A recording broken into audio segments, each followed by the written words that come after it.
This is what happens when you work to change things. And first they think you're crazy, then they fight you, and then all of a sudden you change the world. Elizabeth Holmes, once a promising young entrepreneur, her name now infamous. Elizabeth Holmes, a billionaire and the darling of Silicon Valley. Elizabeth's meteoric rise began at 19 when she founded her blood testing company Theranos. By 2014, Holmes had become the world's youngest female self-made billionaire, or so we thought. Elizabeth Holmes's claims turned out to be a $9 billion fabrication. She boasted her technology could take a pinprick worth of blood from the finger and perform hundreds of laboratory tests. Now this fascinating story of deceit and power is being brought to life on the small screen by Hollywood darling Amanda Seyfried. I'm going to drop out of Stanford. This machine is going to change the world. I don't understand how you're doing this extremely complex chemical engineering with a high school degree. This isn't just my job. This is who I am. Anybody who doubts my company doubts me. Amanda, welcome to the project. Yeah, thank you for having me. The story of Theranos is just insane. How much of it were you aware of coming into the role?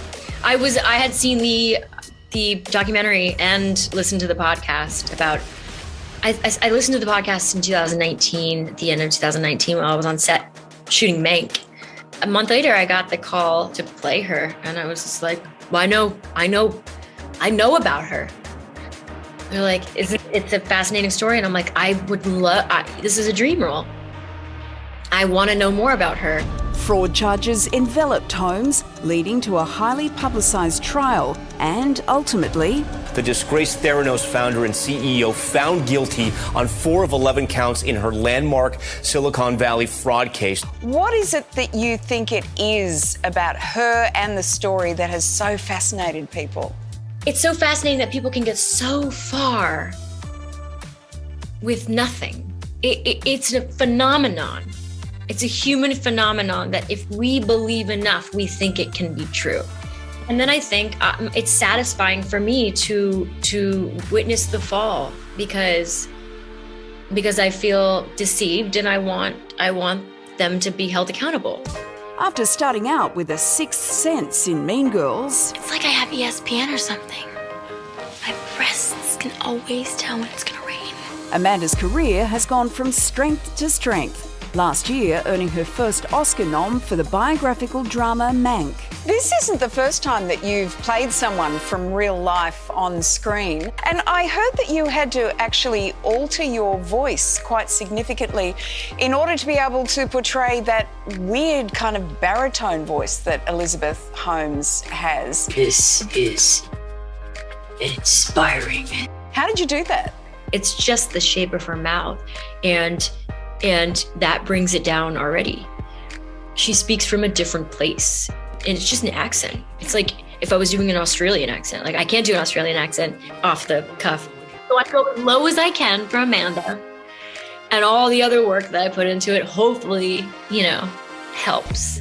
I'm actually surprised you can't do an Australian accent because you worked with Hugh Jackman. Didn't Hugh train you in that? I worked with Hugh Jackman, but I can't do it. No, but my favorite show is Offspring. Offspring is my favorite show ever. Oh, right, with Asha Ketty. Yeah, she's like my favorite ever. I'm like a fangirl. We follow each other on Instagram, and we have similar lifestyles. We're both like horse people, and I think she's so watchable. She's so real. She's so relatable. She's so beautiful. That show is phenomenal, and I've watched it twice. Ash's character Nina is fabulous, isn't she? Oh my God, are you kidding me? And her sister, and I feel like part of their family. And Australian television is really the best it gets, and I belong where you are. I think I belong there. Well, Amanda, I'm going to give Asha a call right after this and tell her all about this conversation. Well, you can tell her that, she'll be like, oh, no, I know. Amanda, ugh. No, please send her my love. I think she's the best.